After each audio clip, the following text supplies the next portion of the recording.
গল্প বলি এসো। সমরেশ বসুর বিবর উপন্যাসের আজ 9ম পর্ব। তাহলে শুরু করি। কনুইটা একবার তুলে দেখলাম। কনুইটাই খুনি। গায়ের চামড়ার থেকে একটু বেশি কালো, আর চামড়াটা কোঁচকানো। এই কনুইটাই যেন নিতাকে মেরে ফেলেছে, কারণ এই ছুঁচলো হাড়টাই তো ওর গলায় বিঁধে ছিল। কিন্তু কনুইটাকে দেখে কিছুই বোঝার উপায় নেই, যাকে বলে কোনো এক্সপ্রেশনই নেই। তবু যে কনুইকে আমার কখনোই সারা জীবনেও তুলে দেখবার দরকার হয়নি, আজ যেন মনে হচ্ছে সেই কনুইটাই একটা বিশেষ কিছু। চেষ্টা করে দেখলাম কনুইটা আমার গলার কাছে আসে কি না। আসে না। এলে একটু চেপে দেখতাম ব্যাপারটা কেমন দাঁড়ায়। কিন্তু না, আর দাঁড়িয়ে থাকতে পারছি না, শুয়ে পড়ার দরকার। কিন্তু জামাটার একটা ব্যবস্থা না করে শুই কেমন করে? কারণ ঘুমিয়ে পড়লে যদি আজ রাত্রেই কিংবা ভোরেই পুলিশ এসে পড়ে, আশাটা খুবই স্বাভাবিক। নেতার পরিচিতদেরই আগে খুঁজবে, ডাকবে, জিজ্ঞাসাবাদ করবে, হয়তো সার্চ করতেও চাইবে।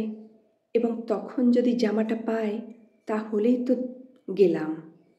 তখন নিশ্চয় প্রমাণ করতে পারবো না যে আমি খুন করতে চাইনি, মায়েরই স্যার। কিন্তু আমার গর্তের মধ্যে, আমার সুখের স্বাধীনতার মধ্যে অতি কুৎসিত নোংরা স্বাধীনতা নামক একটা জিনিস আছে, যে হঠাৎ আমার কনুইয়ে ভর করেছিল। শুনে নিন স্যার। আর শোনবার দরকার নেই। ডেলিভারেট মার্ডার, চলো শ্রীঘর। আপনাদের আমি বোধহয় ঠিক ব্যাখ্যা করতে পারলাম না, মানে আসক্তি এবং অনাসক্তি নিতাকে নিয়ে দুয়ের মাঝখানে একটা অদ্ভুত, কি বলবো, একটা বিশ্রী দ্বন্দ্বের মধ্যে আমি ছিলাম। আরও পরিষ্কার করে বললে, ওকে ভালোবাসতাম অথচ ঘৃণা করতাম। হ্যাঁ জানি, এসব উল্লুকের মতো কথা, কিন্তু বিশ্বাস করুন স্যার, সত্যি বলছি। মামদোবাজি বলছেন তো, আমিও তা জানি, কিন্তু কি করব, ব্যাপারটা যে তাই। এবং যাকে আমি ভালোবাসতাম তাকেই একটা ঘৃণায় আর রাগে আমি মেরে ফেলেছি। না, আমি নয়, কনুইটাই তো চেপে বসেছিল। নিতা যদি আমাকে মেরে ফেলতো, আমার মনে হয় ওরও সেরকম মনের অবস্থা হয়েছিল, তাহলে আমার মতো এরকম কথাই বোধহয় বলতো। আর তাতে আমি কোনো মিথ্যা দেখি না।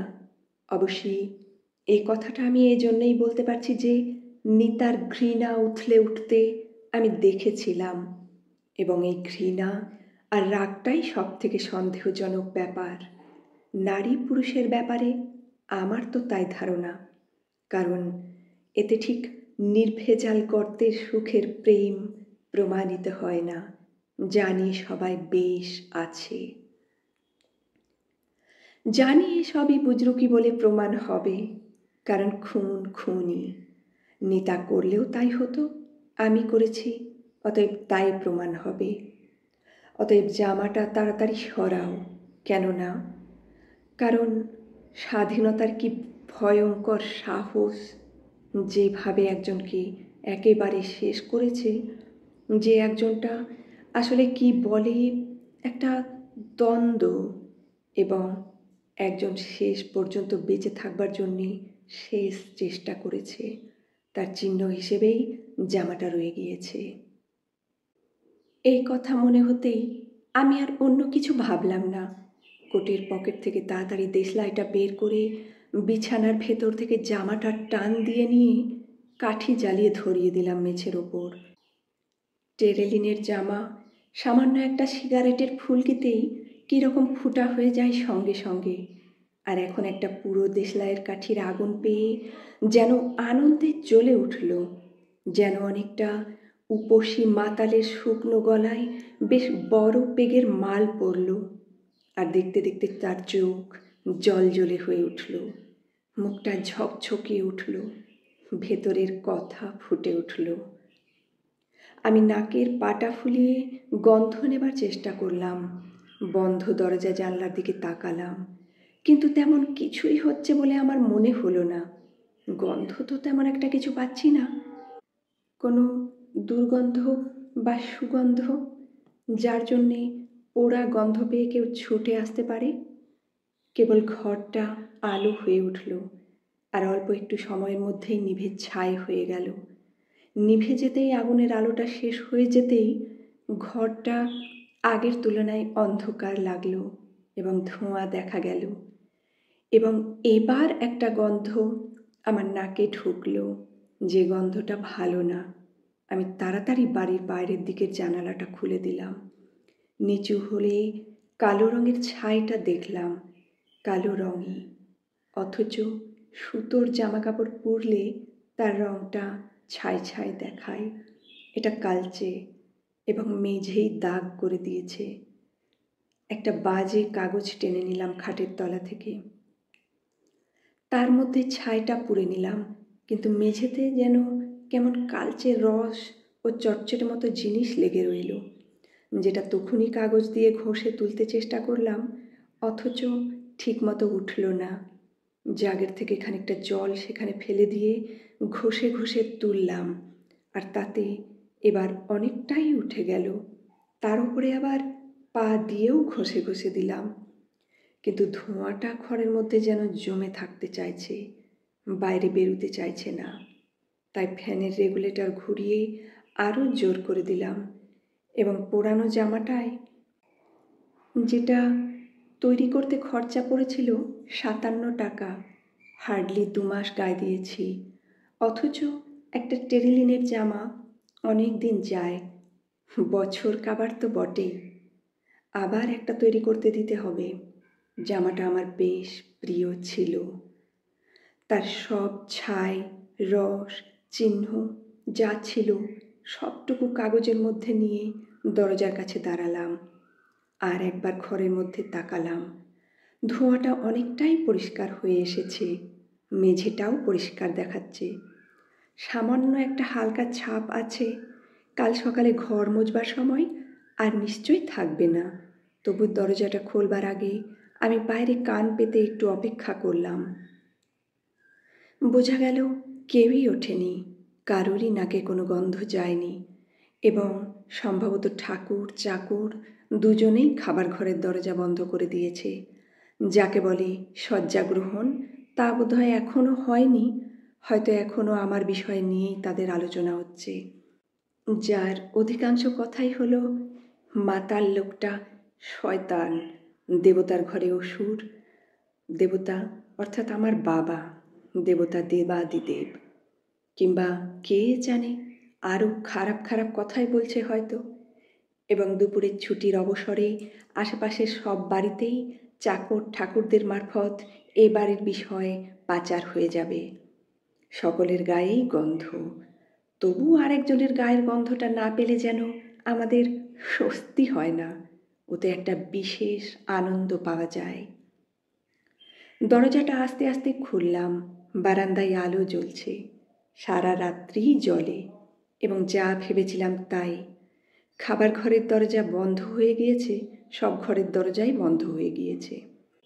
আমি বাথরুমের দিকে এগিয়ে গেলাম, ভেতরে ঢুকে দরজা বন্ধ করে সমস্ত ছাই আর কাগজগুলো ছোট ছোট টুকরো করে পায়খানার প্যানের মধ্যে ফেলতে লাগলাম, আর মগে করে জল ঢেলে দিতে লাগলাম। সব ফেলে দেবার পর অনেকখানি জল ঢেলে দিলাম, যাতে নিশ্চিত হওয়া যায় পাইপের ভিতর দিয়ে সব দূরে চলে গিয়েছে। এবং যখন মোটামুটি নিশ্চিত হওয়া গেল, তখন সাবান দিয়ে হাত ধুয়ে ফেললাম। ফিরে যেতে গিয়ে আবার থমকে দাঁড়ালাম। বোধহয় জামাটা নিশ্চিহ্ন করার ব্যাপারে এত বেশি ব্যস্ত ছিলাম যে তলপেটের টনটনানিটা টের পাইনি। এখন ফিরে যেতে গিয়ে সেটা পেলাম, এবং সেই একই কষ্ট, কিছুতেই যেন ভেতরটা একেবারে সম্পূর্ণ, যাকে বলে ভারমুক্ত হতে চায় না।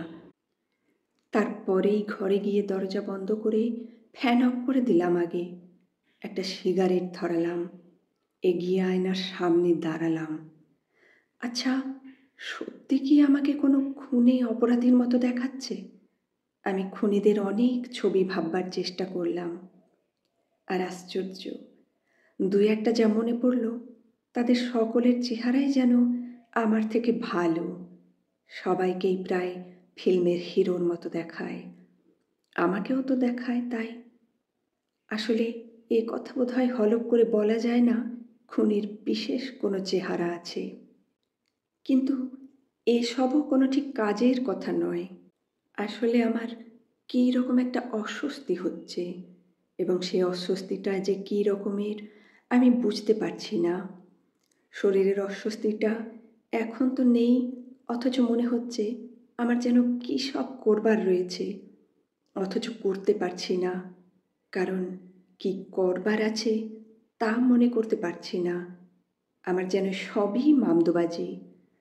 আয়নার ছায়ায় নিজেকেই একটা কোমর দোলানো ভঙ্গি করে দেখালাম, যেটাকে কি বলে, খুবই অশ্লীলও বলা হয়। আমার নিজের কি করবার আছে তাও আমি মনে করতে পারছি না। তার মানে বলা যায় আমার কিছুই করবার নেই। নেই, তবে আমার ভেতরে ভেতরে কি ঘটছে আমি বুঝতে পারছি না, কিন্তু কিছু একটা ঘটছে যেটা আমি ঠিক ধরতে পারছি না। যেন অনেকটা আমার মাথাটা এখন একেবারে চিন্তা শূন্য হয়ে গিয়েছে, কিছুই ভাবতে পারছি না। অথচ যেন কিছু একটা ভাবতে পারলেই ভালো হতো। এ আবার কী রকম কথা? এই রকম কি মানুষের হয় নাকি, যে কিছু ভাবতে চাইছে, কি ভাবতে চাইছে তা জানে না, অথচ ভাবতেও পারছে না? অতএব তার চেয়ে ঘুমোনো ভালো। এই ভেবে সিগারেটটা অ্যাস্ট্রেতে ঢুকিয়ে দিয়ে আলো অফ করে দিয়ে শুয়ে পড়লাম, এবং বেশ বুঝতে পারলাম ভাবনা চিন্তাহীন মস্তিষ্কে একটা ভার নেমে আসছে, চোখ বুজে আসছে। আহ, ধুর! হঠাৎ মনে পড়ে গেল মা আমাকে প্রায়ই বিয়ের কথা বলে, অর্থাৎ আমাকে বিয়ে করার কথা বলে, এবং এখনই হঠাৎ এই কথাটা কেন মনে পড়ল আমি বুঝতে পারলাম না। বিছানায় একলা শুতে হচ্ছে বলেই নিশ্চয়ই এই কথা মনে হচ্ছে না, কারণ ঘুমাবার সময় আমার পাশে কেউ শুয়ে আছে কোনো সময়েই তা ভাবতে পারি না, বরং কেউ থাকলে ঘুমোতেই পারি না। এমন যে ঘটেনি তা নয়, সারা রাত্রিই হয়তো পাশাপাশি শুয়ে থেকেছি। এই বয়সে ধরেই নিতে হবে নিশ্চয় কোনো পুরুষের সঙ্গে নয়, কোনো মেয়ের সঙ্গে, সে যেই হোক, নিতাও, কিন্তু কখনোই ঘুমোতে পারিনি। তবু এই কথাটা কেন মনে পড়ল আমি জানি না। নিশ্চয় এমন নয় যে আমি হঠাৎ সুবোধ বালকের মতো ভাবতে আরম্ভ করেছি সকলের মতো একটি বিয়ে করে, যেটাকে প্রায় বেশ্যাবৃত্তির চেয়েও খারাপ মনে হয় আমার কাছে। কারণ বেশ্যাবৃত্তির সমস্ত ব্যাপারটাই খুব পরিষ্কার, সোজাসুজি, করি আর তেল মাখাতেই যার শেষ। আর বিয়ে মানে আজীবন করি ফেলা তো আছেই, তেল মাখাও বটে। তার সঙ্গে যতদিন বাঁচতে হবে ততদিনই প্রতি পদে পদে ছলনা, মিথ্যে কথা, তুমি সৎ না আমি সৎ, যদিও দুজনেই জানি তারা একটা বাধ্যবাধকতার মধ্যে পড়ে গিয়েছে। মনের কথা খুলে বলা আর কোনোদিনই যাবে না, যা এমনিতেই অনেক ছলনা করতে হবে। মন্তর পড়ে বা আইনের প্যাঁচ কষে আবার নতুন হলফ করে তা করতে চায় না। চোর দায় ধরা পড়ব, বিয়ে শব্দটাই খুব পুরনো, অবাস্তব আর অর্থহীন বলে মনে হয় না? বিয়ে কেন করে লোকে? জানি এত মিথ্যে কথা এর সপক্ষে বলবার আছে, যেন শুনলেই হঠাৎ মনে হয় সমস্ত কথাগুলো দারুণ, যাকে বলে পাণ্ডিত্যপূর্ণ আর গম্ভীর। এবং প্রথম কথাই বোধ হয় এখনও একদল লোক বলে উঠবে, যারা নিতান্ত মূর্খ, পুত্রার্থে ক্রিয়তে ভার্যা। হ্যাঁ, উৎপাদনের যন্ত্র, যেটা এখন অধিকাংশ লোক ভাবতে পর্যন্ত শিউরে ওঠে। আর যাই হোক, এই শ্লোকটা লোকে ভাবতেই ঘৃণাবোধ করে বলে আমার ধারণা। যে কারণে ওই বীভৎস উৎপাদনটা বন্ধ করা যায় কি করে তার জন্যেই পণ্ডিতেরা হিমশিম খেয়ে যাচ্ছে। আর আসল ভয়টাই তো সেখানে, যে কারণে এখনকার শ্লোক হচ্ছে জন্ম নিয়ন্ত্রণ, যার অর্থ হলো সবই চলবে, সবই হবে, কিন্তু উৎপাদনটি হবে না। তার জন্যে বিয়ে করবার কি দরকার আমি বুঝতে পারি না। কারণ নিয়ন্ত্রণটা যখন সবাই জানছে, এ যুগে সব ছেলেমেয়েরাই আর লোকে কাজেও লাগাচ্ছে যেমন আমরা লাগিয়ে থাকি, তখন আর বিয়ে ফিয়ের রেলা কেন বুঝতে পারি না। উৎপাদন যখন চাই না, তখন কি বলে যৌন জীবনটা যেটা ফাঁকি দিতে পারা যাবে না, সেটার জন্যে বিয়ের বাধাবাধি কেন, যখন বিয়ে না করেই সব চালিয়ে যাচ্ছে সবাই। নাকি এরপরে আবার একনিষ্ঠ যৌন জীবন এরকম একটা কথার আমদানি করতে হবে, যেটা আমার মনে হয় সোনার পাথর বাটির মতো অনেকটা। একনিষ্ঠ যৌন জীবন, আহা, বেড়ে শোনাচ্ছে, প্রায় ভালোবাসার মতো মহৎ। তুমি আমার, আমি তোমার, আর কেউ নয়। কিন্তু আমার কেন হঠাৎ বিয়ের কথা মনে পড়ল আমি বুঝতে পারছি না। যাকগে, বোধহয় ঘুমটা জড়িয়ে আসছে বলেই এসব মনে পড়ছে। কিংবা আচ্ছা, এরকম নয় ব্যাপারটা নিশ্চয় যে নিতা মরে গিয়েছে, সুতরাং যেহেতু মা যতবারই বিয়ের কথা বলেছে ততবারই নিতার কথা আমার মনে পড়ে গিয়েছে, তাই এখন হঠাৎ বিয়ের কথা মনে পড়ে গেল এই ভেবে বিয়ের ভাবনা আমার চুকে গেল। কিন্তু সে ভাবনা তো আমার অনেক দিনই চুকে গিয়েছিল।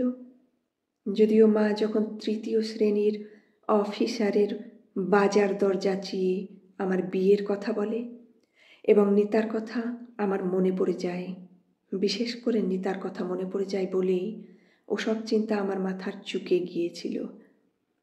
তবে আজ ঘুম আসছে এই মুহূর্তে, চুকে যাওয়া কথায় আর একবার মনে পড়ে গেল এখন। কেন নিতা না মরেও ওসব ধুর শালুক চিনেছে। নিতা এখন পুলিশ, ডাক্তার। গেলাম পড়ে গেলাম। কিছুতেই রেলওয়ে ব্রিজের কাঠের স্লিপার ধরে আর ঝুলতে পারছে না। দাঁত মুখ চেপে তলপেটে সিটিয়ে সমস্ত শরীরটাকে শক্ত করে কিছুতেই শূন্যে ঝুলে থাকতে পারছি না। অনেক অনেক উঁচু ব্রিজ, অনেক নিচে নদী, কিন্তু পড়লে ও বাবা, পড়তে পড়তেই নিঃশ্বাস বন্ধ হয়ে মরে যাব। জলে পড়বার অবসর পাবো না, আর পড়লেও কোথায় তলিয়ে যাব। অথচ স্লিপারে ইঞ্জিনের তেল পড়ে পড়ে এমন পেছল হয়ে গিয়েছে, ক্রমেই হাতটা সরে আসছে, আঙুলের শক্তি কমে যাচ্ছে। তার উপরে এই সিঙ্গেল লাইন গাড়িটা ক্রমেই এগিয়ে আসছে, যে কারণে আমি স্লিপার ধরে ঝুলে পড়েছিলাম। পাশে দাঁড়াবার জায়গা ছিল না। ভেবেছিলাম গাড়িটা চলে গেলে আবার উঠে দাঁড়াবো, কিন্তু থাকতে পারছি না। আমার গা কাঁপতে আরম্ভ করেছে। এখনই নিঃশ্বাস বন্ধ হয়ে আসছে, আর ব্রিজের উপরে এসে পড়া গাড়িটার ভাইব্রেশন আমার হাতকে আরো জোরে খসিয়ে দিচ্ছে। আমি একবার উপরের দিকে তাকাবার চেষ্টা করলাম। উফ, কি ভয়ঙ্কর ঝকঝকে নীল আকাশ! চোখটা ধাঁধিয়ে গেল, কিন্তু পড়ে যাচ্ছি।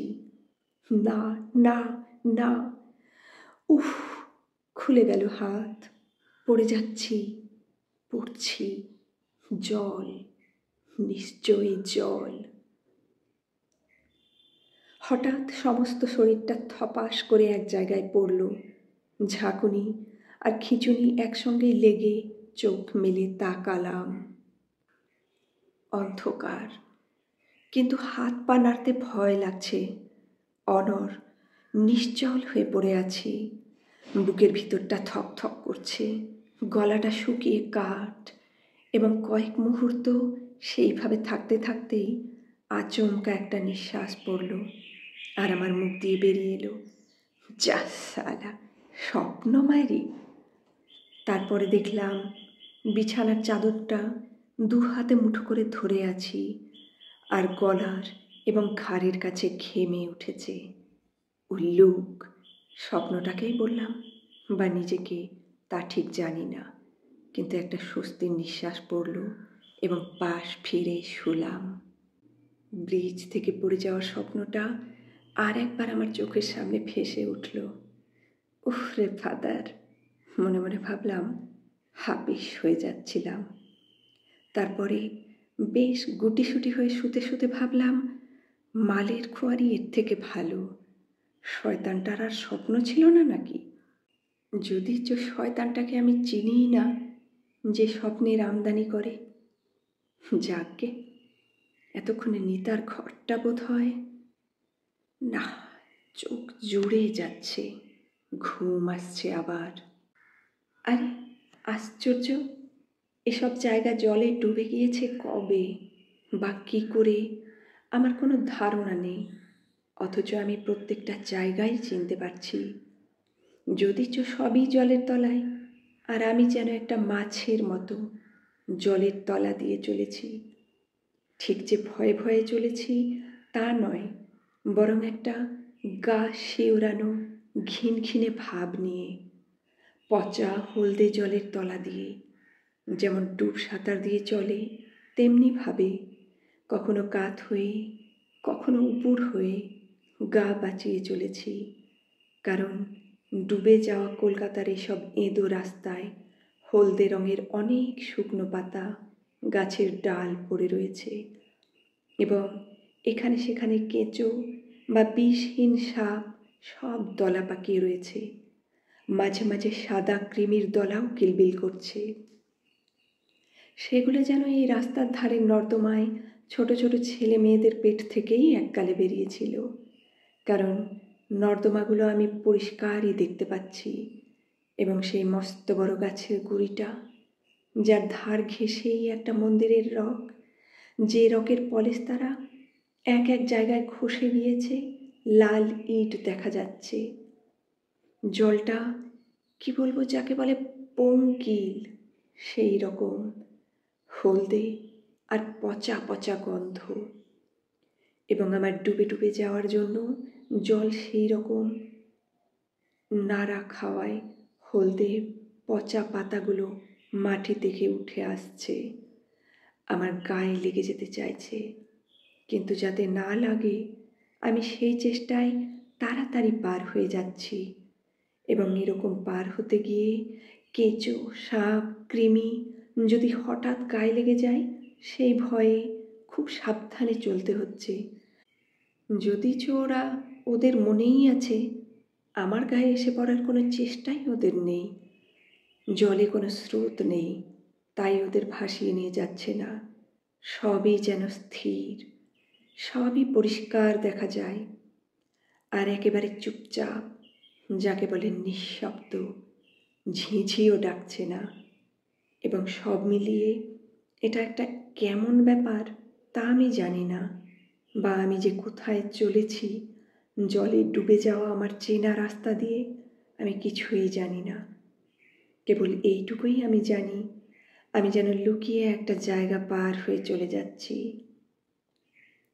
অবশ্যই এটা জানি না আমার লুকিয়ে যাবার জন্যেই এসব রাস্তাঘাট জলে ডুবে গিয়েছে কি না, এবং জলে ডোবা এসব গলিগুলোর বাড়ির কোনো দরজাই আমার চোখে পড়ছে না।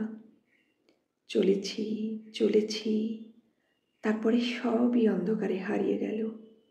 আমার আর কিছুই খেয়াল রইল না, আমি যেন কোথায় ডুবে গেলাম। তারপরেই হঠাৎ আমি থমকে দাঁড়িয়ে পড়লাম রাসবিহারী অ্যাভিনিউয়ের উপরে, ট্রাম লাইনের ধারে। কারণ অনেক লোক হৈ হৈ করে একটা লোকের পিছনে ছুটছে।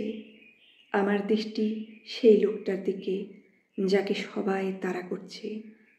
বেশ লম্বা শক্ত চেহারার একজন যুবক, ময়লা পায়জামা আর শার্ট তার গায়ে, চুলগুলো ঝাঁকড়া, এবং সত্য বলতে কি, ওই যে কি বলে, আজানুলম্বিত বাহু। লোকটাকে দেখে আমার সেই রকম মনে হচ্ছে। এমনকি এই কথাও মনে হলো, ওই লোকটাকে অর্জুনের পার্ট দিলে মানাবে। যদিচ কেন এই কথা আমার মনে হলো তা জানি না, কারণ ও ধরনের ভীম, অর্জুন ইত্যাদি সেজে থিয়েটারি করা বা দেখা কোনোটাই আমার কোষ্ঠীতে নেই। কিংবা এমনও হতে পারে কার আঁকা ছবি যেন আমি দেখেছিলাম। ফুল ফোটা ঘাস বনে অর্জুন উপুর বা কাত হয়ে এলিয়ে পড়ে আছে, আর তার সামনেই কি যে বলে আবার তাকে, হ্যাঁ, স্খলিত বসন চিত্রাঙ্গদা যেন এখন আলস্যে খোয়ারি কাটাচ্ছে। সেই ছবিটার অর্জুনই বোধহয় আমার চোখে ভেসে উঠল তারা খাওয়া লোকটাকে দেখে। লোকটা লরির ড্রাইভার, সে যেন কাকে চাপা দিয়েছে এবং তারপর মারমুখী জনতার কয়েক ঘা খেয়েই সে দৌড়তে আরম্ভ করেছে নিজেকে বাঁচাবার জন্যে। তার কানের পিছন থেকে রক্ত পড়ছে। সকালের রোদে আমি তা পরিষ্কার দেখতে পাচ্ছি এবং আমিও যেন দাঁতে দাঁত চেপে লোকটার সঙ্গে দৌড়চ্ছি, যদিচ এক জায়গাতে স্থির হয়ে দাঁড়িয়ে রয়েছি।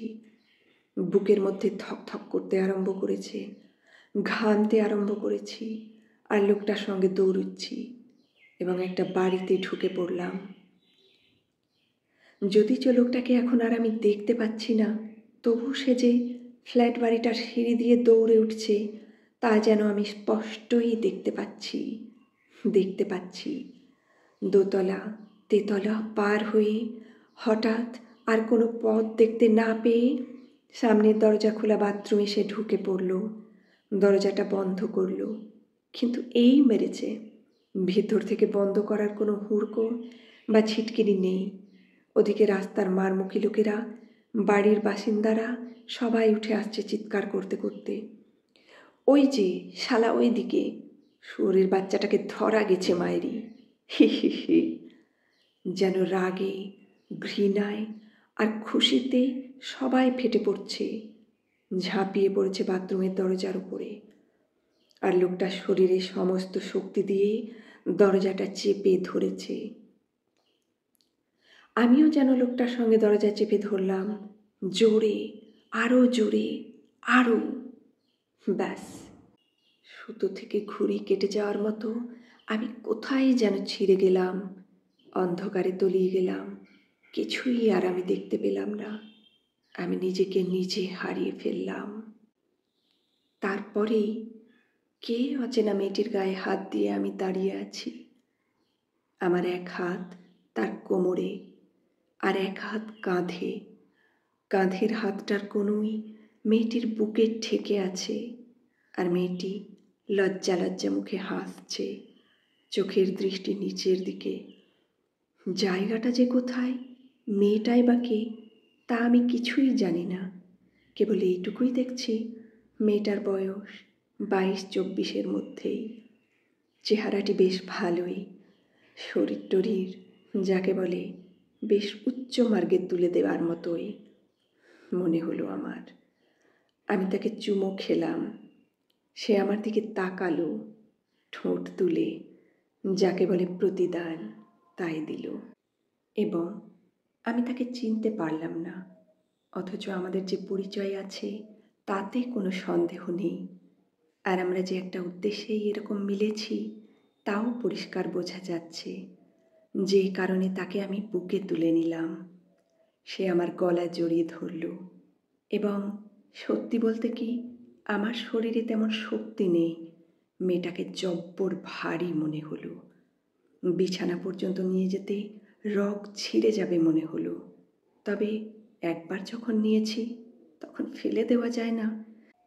যদিচ মেয়েটির মুখে হাসি, আমার কষ্ট সম্পর্কে তার কোনো ধারণাই নেই বা মাথা ব্যথা নেই, কিন্তু মনে হলো আমি মদ খাইনি। মেয়েটিকে বিছানায় নিয়ে গিয়ে আমি যখন প্রেমে লিপ্ত হলাম, তখন দেখলাম মেয়েটা নিতা। অথচ তাতে যে আমি অবাক হলাম তা নয়, যেন আমি নিতার সঙ্গেই প্রথম থেকে রয়েছি, এবং নিতা যেন ঢেউয়ের মতো ফুলে ফুলে উঠছে, পাগলের মতো আমার সারা মুখে ঠোঁট ছোঁয়াচ্ছে। আর আশ্চর্য, আমি যেন কেঁদে ফেলবো এইরকম মনে হলো।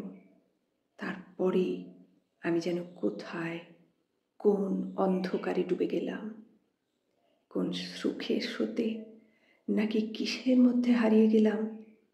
তবে একটা, যাকে বলে উন্মত্তের মতো মিলনের সুখে ডুবে গিয়ে কোথায় তলিয়ে গেলাম।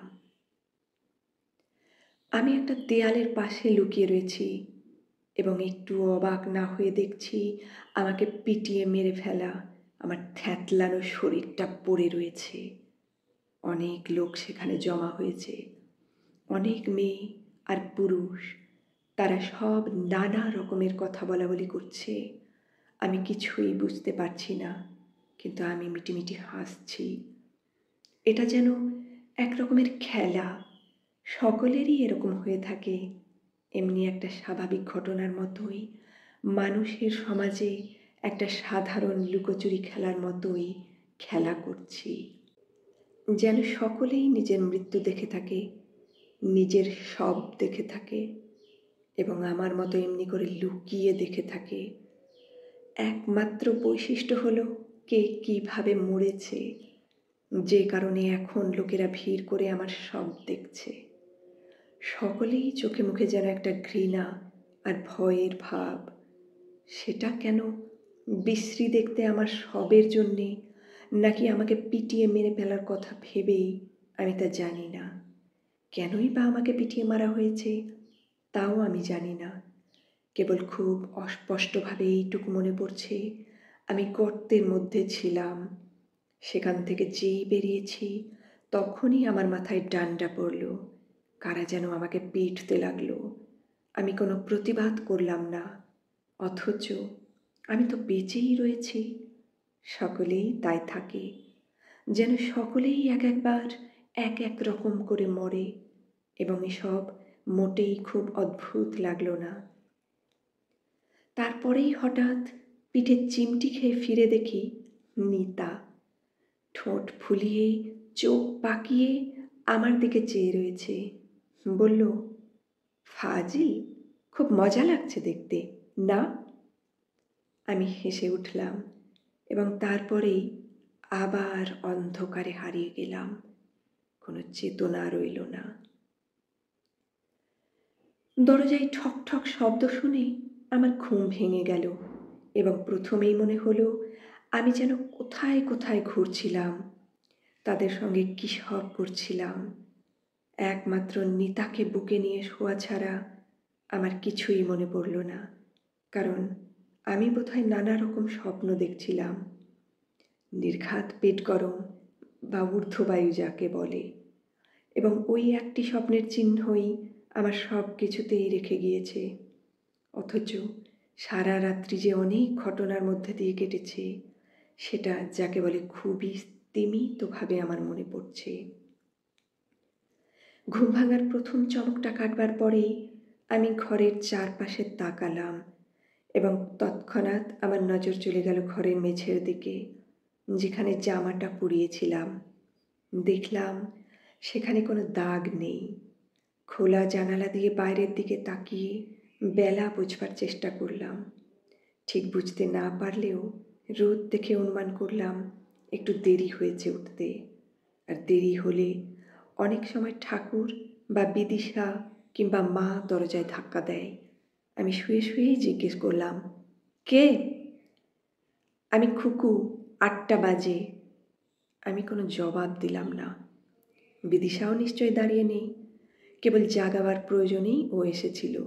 যদিও অন্যান্য দিন দরজায় কড়া নাড়ার শব্দে আমি এতটা চমকাই না, এবং শুধু তাই নয়, ঘুমিয়ে উঠবার পর যেমন একটা ভার ভার আমেজ থাকে, আমার সেরকম মোটেই হচ্ছে না।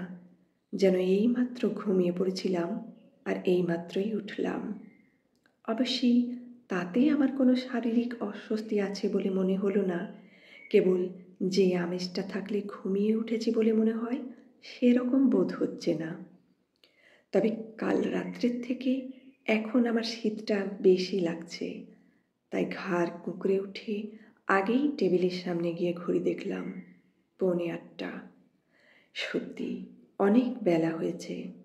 8:45 থেকে 9টার মধ্যেই শুয়োর চেঁচানোর মতো জিপের হর্ন শোনা যাবে। যদিও একবারই বাজবে এমন নয় যে ভাড়াটে যাত্রীকে তাড়া দেবার জন্যে ঘন ঘন বাজবে। তবু এখনই মিস্টার চ্যাটার্জির মুখটা আমার মনে পড়ে যাচ্ছে। লোকটাকে আমি কোনো দিনও দেখিনি যে জিপ গিয়ে পৌঁছবার পর 2-4 মিনিট দেরি হয়েছে। বরং কোনো কোনো দিন বাড়ির গেটের সামনেই লম্বা লোকটা ধবধবে সাদা চোখে, গোবদারি কামানো তৈলাক্ত গম্ভীর মুখে দাঁড়িয়ে আছেন। এত সাদা চোখ যে মনে হয় এক ফোঁটা রক্ত নেই, কৃমিতে সব খেয়ে ফেলেছে। মুখে নির্ঘাত গাদা সর্ষের তেল মাখে, তাই এত তৈলাক্ত মনে হয়। বেশ বোঝা যায় লোকটা অসুখী তো বটেই, আর সেই অসুখের কথাই মনে মনে চিন্তা করছেন। এবং রাত্রে যে ঘুম হয়নি, যতই গম্ভীর হয়ে থাকুন আর দাড়ি কামান, সেটা ঠিকই চোখের কোলের গর্তে ধরা পড়ে যায়। সব মিলিয়ে কি বলা যাবে, একটি বিক্ষুব্ধ প্রৌঢ়। অথচ কার উপরে যে শোধ নেবেন তা ঠিক করে উঠতে পারছেন না বলেই যেন বয়সের ভারে শান্ত থাকবার চেষ্টা করছেন। যদিও শান্ত নন একেবারেই, সেটি বোঝা যায় অনবরত চোয়াল নাড়ায় আর বুড়ো আঙুলের ডগা ঘষায়। মুখটা মনে পড়তেই ড্রয়ার থেকে টুথব্রাশ পেস্ট টেনে নিলাম। বাথরুমের ভিড়ে রাখতে ঘেন্না করে, তাই ড্রয়ারে। কারণ আর একটুও সময় নেই। আর এই সময়েই আবার দরজায় ধাক্কা লাগলো। খুলে দেখলাম ঠাকুর চায়ের কাপ নিয়ে দাঁড়িয়ে রয়েছে। চায়ের কাপটা নিয়ে গিয়েই ওর দিকে আমি একবার ভালো করে তাকালাম। আর তাকালেই গেঁয়ো মেয়েদের মতো ও যেমন চোখ নামিয়ে নেয় সেভাবেই চোখ নামিয়ে নিল। নিয়ে তাড়াতাড়ি আমার সামনে থেকে চলে গেল। ওর ভাবভঙ্গিগুলো এমন মেয়েলি, চেহারাটাও প্রায় তাই। আমার ধারণা আমার এই মনোভাবটা ও জানে বলেই চোখ তুলে তাকাতে পারে না। তাছাড়া এমনিই মাতাল বলে ভয় তো আছেই, যদিও কোনোদিনই আমাকে মাতাল দেখতে পায়নি। মুখে গন্ধ আর চোখ লাল দেখেছে কেবল। ওর এই ভয়, সংকোচ, লজ্জা এসবই আমার বেশ ভালো লাগে, যাকে বলে বেশ এনজয় করি। কারণ ঠিক যে কারণে একজন দুর্বল অসহায়কে দেখলে তাকে করুণা করতে ইচ্ছে করে, করুণা করতে ভালো লাগে, এ অনেকটা সেই রকমেরই। কিংবা অনেকটা বোধ হয় পোষা পশু পাখি নিয়ে খেলা করার মতোই আনন্দ উপভোগ করি। বাসি মুখে চা গিলেই পেস্ট মাখানো ব্রাশটা মুখের মধ্যে ঢুকিয়ে দিলাম। ব্র্যাকেট থেকে তোয়ালেটা টেনে নিয়ে বাথরুমে ছুটলাম। যখন বেরিয়ে এলাম 8:30। আবার দরজা বন্ধ, জামা কাপড় পরা, যাকে বলে টাই টু টো, পুরোপুরি সাহেব সাজা। হ্যাঁ, মুখে একটু স্নো পাউডারের ব্যাপারও আছে। সব কিছু শেষ হতে না হতেই শুয়োরের চেঁচানি শোনা গেল। খাবার ঘরের দিকে ছুটতে ছুটতে চাকরকে বললাম, ড্রাইভারকে অপেক্ষা করতে বলো, খেয়ে আসছি। আজ এখানেই শেষ হলো বিবর উপন্যাসের 9ম পর্ব। তো কেমন লাগছে শুনতে কমেন্টে অবশ্যই জানাও। আর যারা নতুন আমার চ্যানেলটা এখনও সাবস্ক্রাইব করনি তারা প্লিজ সাবস্ক্রাইব করে নাও এবং আমার সঙ্গে থাকো। আজ আসি তবে, সকলে ভালো থেকো। পরের পর্ব নিয়ে আবার হাজির হব।